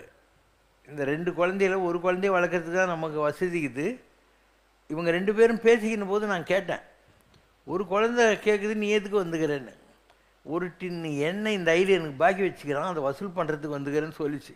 அதனால தான் ஒரு டின் எண்ணெய் தேய்ச்சிட்டு அவன் பிடிச்சிது. இந்த குழந்தை என்ன தெரியுமா சொல்லிச்சு, ஒரு கூட பொண்ணு நான் இந்த ஐயருக்கு பாக்கி வச்சுக்கிறேன்னு சொன்னான். அதனால் இவங்கிட்ட நீ 1 ரூபா கூட வாங்கிடாத, அவன் எவ்வளோ பெரிய ஆளானாலும் அவன் பணத்தை தொடவே கூடாது. நான் இந்த 2வது பையனில் பொண்ணு பாக்கிக்காரன், இவன் ஒரு கவிஞன் ஆகிட்டான். ராஜா சபையில் ராஜா ஒரு கூட பொண்ணை கொடுத்து யானை மேலே உட்கார வச்சு இவனை வீட்டுக்கு அனுப்புகிறான். இவனுக்கு ஒரே சந்தோஷம். அம்மா நான் யானை மேலே வந்துக்கிறேன் பாருன்னு சொல்லி கூடையை விட்டுட்டு வீட்டுக்குள்ளே போனான் அம்மாவை கூட்டின்னு வர்றதுக்கு. இந்த கிழமை சும்மா இருக்க வேண்டியது தானே, கூடையை விட்டுட்டு இடம் தூக்கின வர ஆகிட்டாங்க. இந்த மாதிரி இந்த உலகத்தில் எல்லாம் இப்படி தான். உனக்கு பிறந்திருக்கிற பையன் உனக்கு பாக்கி வச்சுருந்தான்னா அவன் பொறுப்பாக சம்பாரித்து தங்கச்சி கல்யாணம் எல்லாம் பண்ணி வச்சு உங்களை வயசான காலத்தில் பார்த்துக்குவான். நீ அவனுக்கு பாக்கி வச்சுருந்தியானா தங்கச்சி கல்யாணம் பண்ணல, சொத்தை பிச்சு கூட அப்படின்னுவான். இதுதான் கணக்கு. அதனால் உலகத்தில் நீ பார்க்குற அன்பு, நீ பார்க்குற வெறுப்பு எல்லாமே தீதும் நன்றும் பிறர் தர வாராம். ஒரு ஹஸ்பண்ட் லவ் பண்ணுறான், ஒரு ஒய்ஃப் லவ் பண்ணுறான், 2 பேரும் அடிச்சிக்கிறாங்க, அது கூட போன ஜென்மத்தினுடைய வெட்டக்குறை தொட்டக்குறை தான். இந்த உலகத்தில் இது ரீவைண்டு ஆக்ஷன் ரீப்ளே தான். Nothing is new, nothing is strange about this earth. இதெல்லாம் ஒரு நிலையை எங்களை மாதிரி அழிஞ்சவங்களுக்கு தெரியும். நான் இது வரைக்கும் ஒரு 50 லட்சம் பேருக்கு நல்லது பண்ணியிருக்கேன். 37 வருஷத்தில் 50 லட்சம் பேர் குறையாமல் பார்த்துருக்கேன். உலகம் பூரா போயிருக்கேன், எல்லா நாட்டிலையும் எல்லாருக்கும் பண்ணியிருக்கேன். அதில் எத்தனை பேர் இன்றைக்கி இருப்பாங்க நம்மக்கிட்ட, நீயே சொல்லி பார்க்கலாம். வருவாங்க, ஒரு வேலை ஆகும், போயிடுவாங்க, அவ்வளோதான் இல்லையா? எல்லோரும் 50 லட்சம் பேருமா உட்காந்து இருக்காங்கப்பா, இருக்க மாட்டாங்க. ஏன்னா அவ்வளோதான், அவங்களுக்கு என்ன பாக்கியோ அதை வசூல் பண்ணின்னு போடுவாங்க, இருக்க மாட்டாங்க லாஸ்ட் வரைக்கும். ஒரு சமுத்திரங்கிறது, சமுத்திரத்தில் மேலே கை போட்டியானா ஏலத்தலை வரும். இன்னும் கொஞ்சம் கீழே போனாக்கா புழு பூச்சி சின்ன மீன் வரும். இன்னும் கொஞ்சம் கீழே போனால் சுறா மீன் எறா மீன் எல்லாம் வரும். இன்னும் கீழே போயிட்டே இருந்தாக்கா பெட்ரோல் வரும். இன்னும் கீழே போனால் தங்கம் வரும். அந்த மாதிரி நீ ஒரு சாமியார்கிட்ட போகிற, உனக்கு புழு கட்சிச்சு, மீன் கட்சிச்சு, சுறா மீன் கட்சிச்சு அப்படின்னு போயிட்டேன்னு வச்சுக்கோ, உனக்கு இன்னும் தங்கம்லாம் வர வேண்டியது நீ மிஸ் பண்ணிட்டேன்னு அர்த்தம். இதுதான் ஆன்மீகம். அதனால் ஒரு மகான்கிட்ட கடைசி வரைக்கும் இருக்கிறதுன்றது விளையாட்டு கிடையாது. அப்படி இருந்தால் அவங்களுக்கு நிஜமாகவே தங்கம் கிடைக்கும், பெட்ரோல் கிடைக்கும். இது ஒரு வித்தியாசமான பாஷை நான் பேசுகிறது. இந்த அனுபவங்கள் எல்லாம் அவங்கவுங்களுக்கு வர்ற போது தான் தெரியும். அதுக்கு முன்னாடி நீ சொன்னால் கூட தெரியாது. ஏன்னா அவங்கள பொறுத்த மாற்றணும், கல்யாணம் ஆகணும் வரப்போகிறாங்க, ஒரு குழந்தை இல்லைன்னு வரப்போகிறாங்க, ஒரு வீடு கட்டணும் வருவாங்க, ஒரு கார் வாங்கணும் வருவாங்க, கொஞ்சம் கலங்குதுன்னுவாங்க, ஏதோ வீட்டில் கொஞ்சம் நிம்மதி இல்லைன்னுவாங்க. இவ்வளோ தானே. இதை தவிர ஜனங்க என்ன கேட்டுட்டு போகிறாங்க? ஆனால் இதெல்லாம் கிடையாது. இதெல்லாம் விட்டக்குறை தொட்டக்குறை. நீ கேட்டாலையும் கேட்கலன்னாலையும் எல்லாம் நடக்கும். நீ என்னை பார்ப்பேன், நான் உனக்கு நல்லது பண்ணுவேன், கட்டாயம் நல்லது நடக்கும், உனக்கு அது சந்தேகம்லாம் தேவையில்லை. ஆனால் கடைசி வரைக்கும் இருக்கிறது இல்லையா, அது எல்லாராலையும் முடியாது. நீ ஒரு ஸ்வீட் ஸ்டாலுக்கு போகிற, லலா கடை, அங்கே அல்வா கேட்குறியா, அவன் ஒரு ஸ்பூன் எடுத்து உன் கையில் இப்படி போடுவான், ஒரு 1/2 கிலோ கட்டுங்கன்னு சொல்லுவோம். அது மாதிரி எங்களை மாதிரி மகான்கள்கிட்ட நீங்கள் வர்றீங்க, நாங்கள் கொஞ்சம் டேஸ்ட் கொடுக்குறோம் உங்களுக்கு. We are giving you the taste. நீ அதை பார்த்துட்டு இன்னும் கேட்கணும். நீ அதோடு போயிட்டேன்னா எந்த போய் என்ன இருக்குது இல்லையா? மக்களுக்கு இந்த பாஷை புரியாது. ஏன்னா இப்போ இங்கே இருக்கிறீங்க, நீங்கள் எனக்கு எதுக்காவது காசெல்லாம் தரணுமா? நானே பணக்காரன். இங்கே தேர் இருக்குது, பல்லக்கு இருக்குது, நீ 5 ரூபா கட்டணுமா? எந்த கோயிலுக்காரன் போனால் 5000 ரூபா கட்டாமல் ஒரு தீர்வு எடுத்துட முடியுமா உன்னால்? டெய்லி தேர், டெய்லி பல்லக்கு, எல்லாருக்கும் ஒரே ட்ரீட்மெண்ட். நீ எனக்கு ஒன்றுமே கொடுக்க தேவையில்லை, நான் தான் உனக்கு பழம் கொடுப்பேன், பிரசாதம் கொடுப்பேன், எல்லாருக்கும் ஒரே ட்ரீட்மெண்ட் கொடுப்பேன். எல்லாம் வித்தியாசமாக இருக்கும் இங்கே. ஸோ இந்த மாதிரி எத்தனை சாமியாரால் பண்ண முடியும் சொல்லு? சாமியார் ஒன்று நம்பின்னு உட்காந்துக்கிறான். நல்லா யோசனை பண்ணு. உன்னை நம்பின்னு உட்காந்துக்கிறான். அக்பர் பாஷன் தான். அவன் வந்து ஒரு மௌல்வி, நான் முஸ்லீம் மத குரு, அவர்கிட்ட போகிறான். எதுக்கு போகிறான் தெரியுமா? அந்த மௌல்வி அக்பர் பாஷா பார்க்கறதுக்கு வந்தார். அப்போது அக்பர் நமாஸ் பண்ணின்னு இருந்தான். இவர் என்ன பண்ணுறான்னு பார்த்துட்டு போயிட்டார். அப்போ அக்பர் அவரை தேடின்னு போனான். நான் நீங்கள் வந்தபோது நமாஸ் பண்ணின்னு இருந்தேன் சாமி, உங்களுக்கு என்ன வேணும் கேளுன்னு. அப்போ அவர் சொன்னார், உனக்கு இவ்வளோ பெரிய நாடு இருக்குது, யானை குதிரை ஆள் அம்பு அரண்மனை எல்லாம் வச்சுன்னுக்கிற, இன்னும் கூட கடவுள்கிட்டே எனக்கு லட்டு கொடு பூந்தி கொடுன்னு பிச்சை தான் எடுத்துன்னுக்கிற. இல்லை அக்பர், நீ பிச்சை தான் எடுத்துன்னுக்கிற கடவுள்கிட்ட, நீயும் கடவுள்கிட்ட தான் பிச்சை எடுக்கிற, எனக்கு கடவுளை நேரடியாக தெரியும், நான் அவங்ககிட்ட எடுத்துக்கிறேன் போடான்னாரான். எனக்கு உந்தேவே தேவையில்லை, நான் கடவுளை நேரடியாக எனக்கு தெரியும், நான் அவர்கிட்ட எடுத்துக்கிறேன். நான் அந்த மாதிரி உனக்கு கடவுளை தெரியும்னு வை. நாகூர் அனிபா பாட்டுக்குது, இறைவனிடம் கையேந்துங்கள். இறைவனிடம் கையேந்துங்கள், அவன் இல்லை என்று சொல்லுவதில்லை, வேண்டுமென்று கேட்டு பாருங்கள், அவன் பொக்கிஷத்தை மூடுவதில்லை. இஃப் யூ வாண்ட், எல்லாருக்கும் கொடுக்குற ஒரு மேலே இருக்கான் சாமி, அவன் கொடுக்க போகிறான். அதனால் எனக்கு யார் தெய்வம் தேவையில்லைன்னு நான் இவ்வளோ தெனாவிட்டாக சொல்கிறேன். காரணம் என்னென்னா, நான் நினச்சா நடந்துடும். எண்ணியாங்கு எய்துவர் எண்ணிய திண்ணியராக பெறின், வேண்டியாங்கு எய்தலால் தவம் யாண்டும் முயலப்படும், வேண்டின் உண்டாக துறந்த பின் யாண்டும் இடும்பையில். இல்லையா? இதெல்லாம் தான் திருக்குறள். அப்போ நீ என்ன நினைக்கிறே எல்லாம் நடக்கும். அம்மா கண்ணை மூடி இது வேணும்னாக்கா அது வந்து சேரும். யாருக்கிட்டையும் நீ கையேந்த வேண்டியதில்லை, யார்கிட்டையும் பிச்சை எடுக்க வேண்டியதில்லை. ஆனால் உங்கள்கிட்ட தவம் இருக்கணும். அதாவது நீ கேட்டால் கடவுள் உனக்கு கொடுக்குற அளவுக்கு உங்கள்கிட்ட பவர் இருக்கணும். இருந்தால் நீ உட்காந்த இடத்துல இல்லை. ஏன்னா இந்த இடத்துல நீ அனுப்பிச்சிடுங்கன்னா ஒரு காட்டில் கொண்டு போய் உட்கார வை, இதை விட நல்ல ஆசைமாக நான் அங்கே உற்பத்தி பண்ணுறேன்னு இல்லையா பாரு.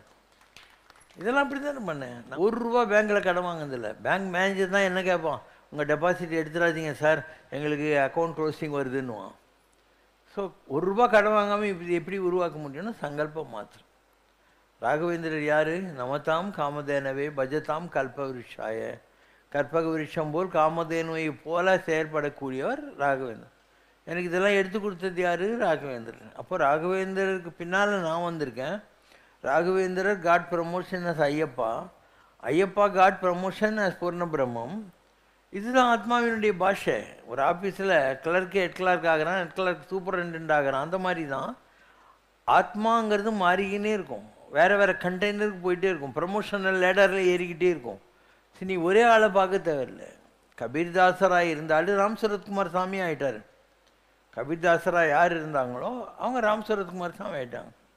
ஸ்ரீடி பாபாவாக யார் இருந்தாரோ அது சிவசங்கர் பாபா ஆகிட்டார். உனக்கு தெரியுமா? நான் ராம் சரத்குமார் சாமிகிட்ட போயிருந்தேன். அவர் எனக்கு ரொம்ப தெரியும்னு வச்சுக்கோங்க. சிவசங்கரா, you know what is the news today அப்படின்னாரு. நான் சும்மா இல்லை. அவர் சொன்னது, Adyar banyan tree has fallen. Adyar இங்கே இருக்கு இல்லையா, ருக்மணியா 2 ஆலமரம் விழுந்துச்சு. But no banyan tree ever falls, the roots take over அப்படின்னாரு. சும்மா உட்காந்து. ஹேவ் யூ எவர் ஹேட் ஜெய கிருஷ்ணமூர்த்தின்னாரு. Yes father, I had his last lecture அப்படின்னு. You know JK did nothing, Annie Besant establish everything and gave to JK அப்படின்னாரு. சும்மா உட்காந்து. Somebody is waiting to give you. ஒரு ஆள் உனக்கு கொடுக்கறதுக்காக காத்துக்கிட்டு இருக்காரு அப்படின்னு. நான் வாய் மூடின்னு இருந்தேன். You have to go to Puttaparthi, Baba is calling you அப்படின்னாரு. இப்படி தான் சொன்னார். You to go. வேணுன்னு ஜஸ்ட் நோ அப்படி. நான் ஏதோ மெட்ராஸ்லேருந்து திருவண்ணாமலை போயிட்டு வரலான்னு ₹70 தான் வச்சுருந்தேன். அவர் புட்டபர்த்திக்கு போக சொல்கிறாரு. எங்கள் ட்ரெஸ் கூட இல்லை, போட்டு போனது தான். அப்போ மகேந்திரகுமார் ஜெயின்னு ஒரு பையன், அவன் பெங்களூர்லேருந்து வருவான். எனக்கு கோடிசாமிக்கிட்ட அவன் பழக்கம். அவன் அங்கே இருந்தான். சொன்னான், நான் பெங்களூர் தான் போகிறேன், போகிற வழியில் பழமநேரில் ஒன்று பஸ் ஏற்றி விட்டுறேன் புட்டபர்த்திக்குன்னா. போனேன். பஸ் ஏற்றிட்டு ₹400 என் ஜோபியில் போட்டான். புட்டபர்த்தி போட்டேன். 9 நாள் அங்கே இருந்தேன். ஏதோ ஒரு ஷெட்டில் கிடந்தேன் நான். அவங்க யாராவது வருவாங்க, மாங்காய் பறிச்சு கொடு பாபா சாப்பிட்டு வர்றாங்க, பெருக்குன்னுவாங்க, கக்கூஸ் கட்டுவாங்க, என்ன சொன்னால் வாய் ஊமை செஞ்சுக்கிட்டே இருப்பேன். மகாசிவராத்திரிக்கு அங்கே இருந்தேன். மகாசிவராத்திரிக்கு புட்டபர்த்தி பாபா என்னை கைப்பிடிச்சி உலகம் பூரா கூட்டின்னு போகிறார். அவருடைய படத்தில் வச்சு விளக்கு ஏற்றி அவன் ஜெயஞ்ச பச்சின்னு பூஜைலாம் பண்ணுறான் இல்லையா, அவங்க எல்லார் இடத்தையும் அப்படியே காட்டுறார். காட்டிட்டு திருப்பி இறங்கி அவர் காலை காட்டுறார். அவரே నేను நடவலேకపోతున్నాன்றா அப்படின்னு. அதாவது வயசாகிடுச்சுடா, என்னால் இனிமேல் இந்த வேலையை செய்ய முடியாது, நான் நடக்க முடியாமல் இருக்கேன், வீங்கின காலை காட்டுறார். இப்படி ஒரு அனுபவமாச்சா. நேராக சாமிக்கிட்ட வந்தேன். திருவண்ணாமலை அவர் தானே போக சொன்னார். அப்போது அவர் சொல்கிறார், அங்கே ஒரு இருந்த ஒரு ஃபேமிலி இருந்தாங்க, எனக்கு தெரிஞ்சவங்க வந்திருந்தாங்க அவர் பார்க்க. அவங்ககிட்ட சொல்கிறாரு, Selvi you know who is this uncle அப்படின்னு. அவரே சொல்கிறார், Shirdi Baba, Puttaparthi Baba, this is Sivasankar Baba, is Arunachal Baba and is அவர் பாபா. இப்படி தான் நான் பாபானேன். அவர் தான் சொன்னார், திருவண்ணாமலை சாமி தான், நீ அங்கே போ, அன்னி பெசன்ட்டு ருக்மிணியா ரெண்டல் கதெல்லாம் சொல்லி அவர் உனக்கு கொடுக்க வேண்டிய நேரங்குது, நீ அங்கே போனார். இந்த நிகழ்ச்சி நடந்தது சிவராத்திரி அன்னைக்கு வந்தேன், அவர் கன்ஃபார்ம் பண்ணுறார். அது வரைக்கும் என் பேர் சிவசங்கர் தான். அவர் தான் சொன்னார், Shirdi Baba, Puttaparthi Baba, this is Sivasankar Baba, is our Baba and is Arunachal Baba. whoever is guiding this beggar is guiding Sivasankara. அவரை வழி நடத்துறது யார்? Annamalaiyar. whoever is guiding this beggarனா our is guiding Sivasankara. Sivasankara is working 24/7 for my father. My father is highly pleased with him. He is God's prime minister அப்படின்னு. சிவசங்கர் பாபா கடவுளின் பிரதம மந்திரி, அண்ணாமலையார் இவருடைய சேவையில் அவ்வளோ கிக்கிலுகிறாரு அப்படின்னு சொன்னார். இது ஆன ஒன்று நான் கோடிசாமிக்கிட்ட போனேன்ல, எனக்கு கோடிசாமி ரொம்ப வருஷமாக தெரியும். அவருக்கு கோபம், ஏன்னா அவர் எனக்கு கொடுக்கணும்னு நினச்சின்னு இருக்காரு. அவருடைய ஆத்மாலாம் டிரான்ஸ்ஃபரபிள் தான், அவருடைய பவர் எனக்கு கொடுக்கணும்னு அவர் இருக்கார். மகான்களுக்கு தெரியும் நம்ம எங்கே போகிறோம், என்ன நடக்குது நம்ம வாழ்க்கையிலாம் தெரியும். அங்கே போன உடனே ஒரு சலிப்பு, தாத்தா அங்கே போகும் இங்கெல்லாம் போகும், நீ அங்கே போகிற இங்கே போகிற. நான் ஒன்றும் சொல்ல, ஏன்னா அவர் என்ன சொல்கிறாருன்னு எனக்கு தெரியும். அதுக்கப்புறம் அவருடைய ஸ்பிரிட்டே எங்கிட்ட வந்துச்சு, கோடிசாமித்தும் வந்தார். இப்படி சிவசங்கர் பாபா ஒரு கடவுள் இல்லை, ஒரு அவியல். சிவபிரபாகர சித்த யோகின்னு ஒருத்தர் இருந்தார் கேரளாவில், 700 வருஷம் உயிரோடு இருந்தார். ரன்னிங்கிற இடத்துல இருந்தார், கோனியில் இருந்தார். அதுக்கப்புறம் பட்டணந்திட்டா கிட்ட இருந்தார். இப்போ கூட அவருக்கு சமாதி கோயிலெலாம் இருக்குது பட்டணந்திட்டா கிட்ட. அவரை நான் பார்க்கறதுக்கு போனேன். அவர் ரொம்ப பெரிய ஆள், ரொம்ப பெரிய ஆள். அப்போ நான் போகிறபோது அவர் நல்லா 6 அடி, ஆனால் 2 அடி தான் இருக்கும். இந்த பாம்பு சிறுத்துரும்ல, அந்த மாதிரி இவ்வளோன்றதில் இப்படி படுத்து தியானம் பண்ணிக்கிட்டே இருப்பார். அவங்களாம் வாய் திறந்து பேச மாட்டாங்க. உனக்கு தியானம் பண்ண தெரிஞ்சா அவங்க எதிரில் போய் நீ கண்ண முடின்னு உக்காந்தா அவங்க என்ன பேசுகிறாங்க, நீ என்ன சொல்லணுங்கிறதெல்லாம் மைண்ட்லேயே நடந்துடும் கதை. அங்கே போகிற போதே அவருக்கு அசிஸ்டண்ட்டாகிற ஒரு கேரளா அம்மா சொல்கிறாங்க, சாமி நீங்கள் வருவீங்கன்னு சொல்லிவிட்டு உங்களுக்கு சப்பாத்தி அவியல் பண்ணி வைக்க சொல்லியிருக்காங்க அப்படின்னாங்க. என்ன அர்த்தம்?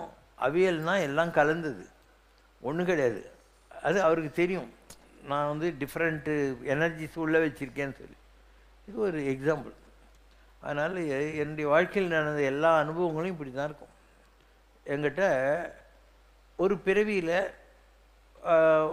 திரேதாயுகம்னு சொல்கிறேன் இல்லையா, அந்த பிறவியில் நான் ராமனாக இருந்தேன். நான் ராமனாக இருந்தபோது சபரியாக இருந்து எனக்கு பழம்லாம் கொடுத்து மோட்சத்துக்கு போனா இல்லையா, அதுதான் சபரிமலை.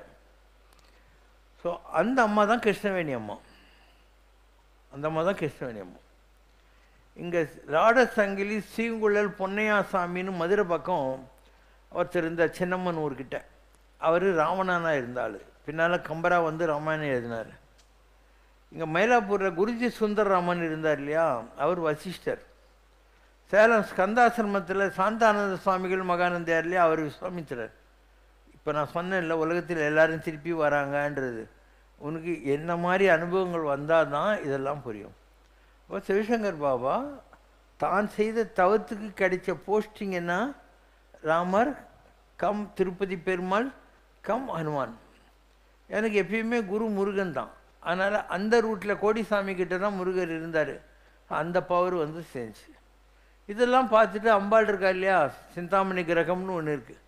அவள் என்னடா எல்லாம் ஒரு உடம்புக்குள்ளே வராங்கன்னு சொல்லிட்டு கேடு அந்த அம்மா, சரி நானும் உங்கள்கிட்ட வந்துடுறேன்னா. அப்போ என் உடம்புக்குள்ளே இவ்வளோ பேர் இருக்காங்க. ஹனுமான் கம் ராமர் கம் பெருமாள் ஒன்று, என்னுடைய குருன்ற முறையில் முருகன்.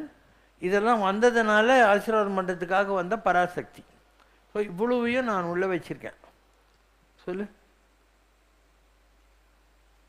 இது வந்து காகபுஜண்டர் நாடின்னு இருக்கு. ரமணி குருஜின்னு ஒருத்தர் இருக்கார் இங்கே மகாலிங்கபுரத்தில். இப்போ சேலையூரில் கோயில் கட்டியிருக்கார். அவருடைய ஓலையில் 1984 பிப்ரவரியில் எனக்கு படித்தாங்க. நம்ம குருஜி சுந்தரராமன், காளிகாம்பாள் சிவாச்சாரியார், ப்ளஸ் திருவேற்காடு ராமதாஸ் சாமி, இந்து சமய அறநிலையத்துறை செக்ரட்டரி ஐஏஎஸ் அவர் சண்முக சிகாமணி, இவங்கெல்லாம் கூட இருந்தாங்க. அவங்க தான் என்னை கூட்டின்னு போனாங்க. இன்றைக்கி வருதான், நீங்கள் வாங்க, பழனி முருகனை பற்றி வருதான்ட்டு. அப்போது வருதில் இந்த வார்த்தை இங்கே வந்துச்சு, காகபுஜண்டர். காலத்தால் மாலவனாய். காலத்தால் மாலவனாய்னா திருமால். இந்த கலிகாலத்தில் சிவசங்கர் பாபா இருக்கார் இல்லையா, அவர் தான் திருமால். உனக்கு டவுட்டே வேண்டியதில்லை. திருப்பதியில் என்ன இருக்கோ அது இங்கே இருக்குது. இப்போ திருப்பதியில் தான் நீ இருக்க. சபரிமலையில் என்ன இருக்கோ அது இங்கே இருக்குது. இப்போ நீ சபரிமலையில் தான் இருக்க. ஆனால் ஒன்றும் நம்பிக்கை வராது. என்ன ஜாலியாக அட்டடிச்சு உட்காந்துருக்கேன் இதெல்லாம் சொல்கிறான்ட்டு கேளு. காணவே விதியுற்றதால். காலத்தால் மாலவனாய் காணவே விதியுற்றதால். ஆதாரத்துடன் அருள் மனக்கோலம் தயரதன் சேய் இவன் தானது கொண்டனன் அன்றோ. தசரதனுடைய மகனாக இருந்த ராமன் ராமாவதாரத்தில் குடும்பம் நடத்தலை. சீதை அசோகவனத்தில் உட்காந்துருந்தா வந்தான் அண்ணாஞ்சு அண்ணான்னு அந்த அம்மாவை காட்டுக்கு அனுப்பிச்சிட்டோம். அந்த அம்மா பூமி பிறந்து உள்ளே போட்டான், நான் சரவி நதியில் போட்டேன். அந்த பாக்கி இருந்தது கொஞ்சம். அதனால் இந்த பிரிவில் எனக்கு கல்யாணம் ஆகி ஒரு 25 வருஷம் நான் குடும்பம் நடத்துகிற மாதிரி தலைவிதியில் பாக்கி இருந்துச்சு. மாலவனின் அருள்வல்ல விளையாட்டை ஆனந்தவுடன் தான் கொண்டு கால கலிதனிலில் அருட்சேவை வழி மார்க்கத்தினாலே நிறைந்த நல் பெருமைதனை நல் உலகத்துக்கு படைத்து அருளாக எழுந்த நல் மாதவனே. அருளிலே ஆதார ஒளிதனிலே உகந்த பெருமைதனை உலகத்துக்கே நிலைநாட்டி பாபா உலகத்துக்கே பரியலகத்துக்கு வந்திருக்கார். அண்டி வருவோருக்கு அருள்மொழியாய் ஆதார ஒளியாய் உலகத்துக்கே உவந்து காட்டி மாலவனின் அருட்கருணை மனம் மகிழ்ந்தான் கொண்ட சேயவனே. இறைவனுடைய அருள் விளையாட்டை ஆனந்தத்தினால் கலிதனில் காண இயலும் என்பது சத்திய விதியாகும். மாலவன் புரியும் உச்ச விளையாட்டை ஆனந்தத்தால் காணும் விதி அண்மை காலத்தே உளதன்றோ. இந்த உலகத்தில் ஒரு பெரிய கடவுளுடைய அதிசயம் நடக்க போகுது. கடவுளுடைய ஒரு ராஜ்யம் உலகத்தில் வரப்போகுது. அதுக்கு முன்னால் நிறைய வெள்ளம், இயற்கை சீற்றங்கள், பாதிப்புகள், நிறைய பேர் சாகிறது எல்லாம் முடிஞ்சு ஒரு சத்தியுகம் மலரப்போகுது உலகத்தில். அந்த மாதிரி வர்றபோது ஆண்டவன் புரியும் மாலவன் புரியும் உச்ச விளையாட்டை காணும் காலம் அண்மை காலத்தே உள்ளதென்றோ. இன்னும் 1000 வருஷத்துக்கு நினைக்காத, இதெல்லாம் நடக்க போகுது பார், கூடிய சீக்கிரம். நானும் சொல்கிறேன், நடக்க போகுது பார். அருளாளர் நிழலிலே ஆதாரம் எனும் அருள் ஒளி காணவே காலகாலமாய் எண்ணிய பெருமையடா. அது எத்தனையோ பிறவிகளா சிவசங்கர் பாபா என்று அறியப்படுகிற இந்த ஆத்மா மகான்கள், ரிஷிகள், சித்தர்கள், காடுகள், மூடுகள் எல்லார்கிட்டையும் போய் இந்த அருள் நிலையை அடையணுன்றதுக்காக பாடுபட்ட ஆத்மா, கஷ்டப்பட்ட ஆத்மா. பேரருள் ஒளியாய் மாலவன் இங்கு எழுந்தான். அதனால் என்னாச்சு, உலகத்தில் பெரிய ஜோதி எது? திருமால். ஸோ அந்த ஜோதி உள்ளுக்குள்ள வந்துச்சு. பேரருள் ஒளியாய் மாலவன் இங்கு எழுந்தான். இந்த உடம்புக்குள்ள அந்த ஜோதி இருக்குன்னு அர்த்தம். அயோத்தியான் அருள் பலிதம் காணவே அனுமனே அவனுக்கு கால துணையும் ஆயினான். பெருமாள் யாரு? ராமராக இருந்தவர். கண்ணார் கடல் சூழ் இலங்கைக்கு இறைவந்தன் விண்ணாகம் பழக்க சரஞ்சல உய்த்தாய் அண்ணா விண்ணூர்துழும் வேங்கடமா மலைமேய அண்ணா. தேவர்கள் வழிபடுகிற வேங்கட மலை மேலே இருக்கக்கூடிய மரியாதைக்குரியவனே, பரந்த மார்புடைய ராவணனுடைய மார்பு பிளக்கும்படி அம்பெறிந்த ராமன் நீதானேன்னு அர்த்தம் அதுக்கு. அப்போ ராமர் பெருமாளாக வந்தார். காரணங்கள் ஒரு பாலாகி, இதெல்லாம் காரணம். சிவசங்கர் பாபாவுக்கு ஏன் அந்த போஸ்ட் கிடைக்குது அப்படின்னா தவம், நிறைய தவம் பண்ணிக்கிறதுனால இந்த கலியுகத்தில் அந்த போஸ்ட் பிடிக்கிறோம். கந்தனின் அருள் கரத்து வேலும் மறுபாலாகி, கந்தன் முருகர், அவருடைய அருள் கரத்து வேல் இன்னொரு பக்கம் குருன்ற முறையில் வந்து சேருது. விந்தையுள் விந்தையென சிந்தையுள் குடிகொள்ள சிந்தாமணி கூடத்தே உரையும் அருளவன் ஆனவளும் பூரண பலம் அருள துரிதமாய். ஆச்சரியத்தில் ஆச்சரியம்னா, எங்கேயோ பராசக்தி இருக்கா சிந்தாமணி கிரகத்தில், அவளும் 100க்கு 100 அவள் பவரை கொடுத்துட்டான்னு அர்த்தம். பூரண பலம் அருள. அருள் துரிதமாய் ஒரு நிலை இச்சென்மத்தே காண விதி கொண்டாய். பொருந்திய இறைவன் திருவருளாலே மாலவன் அருட்கருணையே பூரணம் கொண்டு ஆதாரம் கொண்டோனாய் அருள் வேங்கடத்தோனே. பூரணம் கொண்டு பொருந்திய பாலகனாகி மானிடர் மனதிலே ஓந்ததோர் உள்ளத்தினன் நிறைந்ததோர் பக்குவமே. இது பெரிய கதை. இப்போ வரக்கூடிய காலத்தில் என்ன நடக்க போகுதுன்னா, வடநாட்டில் இருக்கிற பெரிய பெரிய கோயில்கள்லாம் இனிமேல் ஜனங்க போக முடியாது. மலையெல்லாம் இடிஞ்சு விழுந்து அந்த மாதிரி ஆகப்போகுது. திருப்பதிக்கு ஜனங்க போய் கும்பிட முடியாது. வரக்கூடிய காலத்தில் திருப்பதிக்கு போகிற மலைப்பாதெல்லாம் அடைஞ்சு போயிடும், ஜனங்கள்லாம் போய் கும்பிட முடியாது. அப்போ அங்கே இருக்கிற ஒளி என்ன பண்ணும், ஒரு உடம்புக்குள்ளே வந்து ஆப்ரேட் பண்ணும். ஓகேவா? இதுலேயே கூட படித்தோம்ல, திருப்பதி கோயில் காலஞானத்தில் பிரம்மேந்திரா எழுதிக்கிறார் பார், திருப்பதி கோயிலுக்குள்ளே வந்து பண்ணி சுத்தம் எல்லாம் போட்டிருப்பார். இதெல்லாம் நடக்கும்போது நீ இன்னைக்கு பார்க்குறதில்ல கூட்டம், 10 மணி நேரம் ஆகுதுன்னு, ஒன்றுமே இருக்காது, எல்லாம் அடைஞ்சிடும். Crocodiles would enter Tirupati temple. முதல்ல இங்கெல்லாம் கோயிலுக்குள்ளே சுத்தம் திருப்பதியில். The temple would be closed for 3 days without worship. பூஜை கஜெல்லாம் இருக்காது, 3 நாளைக்கு கோயிலே மூடுவாங்க. Venkateswara Swami's treasure would be stolen. அங்கே இருக்கிற நகை நட்டெல்லாம் இன்றைக்கி இருக்குது இல்லை, எல்லாம் திருடின்னு போடுவானுங்க. People of other religions and castes would become priests of Venkateswara temple. அங்கே இருக்கிற சாய்புங்க அவனுங்க அவங்கெல்லாம் அங்கே பூஜை பண்ண ஆரம்பிச்சிருவானுங்க. Venkateswara Swami idol in Tirupati, the right hand of it will move. அப்படி வலது கை ஆடும். During the end of Kali Yuga, people will lose their faith in religions and the temple of Tirupati will lose its prominence. All the routes to Tirupati would get blocked. எல்லாம் black ஆகிடும், மலைக்கெல்லாம் போக முடியாது உங்களால். ஸ்ரீசைலம் கோயிலில் கோபுரம் வரைக்கும் தண்ணியில் மூழ்கிடும்னு இருக்கும் பார். அதே மாதிரி மகாநந்தி கோயில் இருக்கிற கல் நந்தி வாய்விட்டு அழுவுன்னு இருக்கு பாரு. The idol of Tiruvallur Veeraraghava Swami will start to sweat. The idol of Kanchi Kamakshi will cry and tears will come of the idol's eyes. The Kanchi Kamakoti Peetam will have a person of the lowest caste heading it in the future. In Hampi, Hanuman, after seeing the sinful ways of people, will lose his cool and raise very high shouting with anger. A lot of false gurus will come all over the time till the end of Kali Yuga saying, I am Kalki, I am Kalki. Kale ratnetu samprapte kalkinam brahmavadinam anubhavasya gurudevata vasudeva jati satam. கலியுகம் முடியக்கூடிய தருவாயில் மனித குலத்தில் ஒருவன் தோன்றுவான். அவன் ஒவ்வொரு மனிதனுக்குள்ளேயும் கடவுள் இருக்குங்கிற ஒரு புதிய தத்துவத்தை போதித்து கொண்டிருப்பான். பார்ப்பதற்கு ரொம்ப சாதாரண மனிதனாக இருப்பான். அதேமாரி இங்கிலீஷில் வரும், the next incarnation of God படிப்பா is not a religious fakir nor a சன்னியாசி நார் எ ரெக்ளூஸ். அதாவது வரக்கூடிய அந்த டிவைன் எனர்ஜி கஷாய வஸ்திரதாரி அல்ல, பக்கிரி அல்ல, பிச்சைக்காரன் அல்ல. Is a born yogi. பிறப்பிலேயே யோகியாக தான் பிறந்தார்னு அர்த்தம். Is a born yogi sitting in one place. he knows whatever is happening in any part of the world. உட்கார்ந்த இடத்துல உலகத்தில் எந்த மொழியில் என்ன நடக்குது தெரிஞ்ச ஒரு பரம யோகி இருந்தாலே. this and this alone will be the identification for you to identify the prophet. அப்படின்னு இதை வச்சு நீ தெரிஞ்சுக்கோ அந்த ஆள் யாருங்கிறத அப்படின்னு சொல்லி தெரிகிற போது நீங்களும் தெரிஞ்சுக்கோங்க. இப்போ என்ன அவசரம். नाचत नाचत आले गणपती, नाचत नाचत आले गणपती, नाचत नाचत नाचत नाचत आले गणपती. ओम जय शिव शंकर रे स्वामी जगत परिपालक रे, आदि शंकर अवतारा अनाथ रक्षक रे. ओम जय शिव शंकर रे. அன்னையும் தந்தையும் நீரென்றறிந்தும் அன்பில் நனைகின்றோம் சுவாமி, அன்பில் நனைகின்றோம். ஆசானும் இறையாகிய தேவா நின்னடி பணிகின்றோம். ஓம் ஜெய சிவசங்கரரே.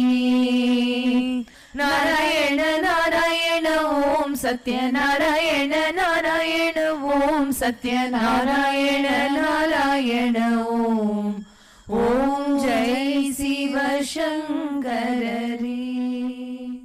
குறை ஒன்றுமில்லை மறைமூர்த்தி கண்ணா, குறை ஒன்றும் இல்லை கண்ணா, குறை ஒன்றுமில்லை கோவிந்தா.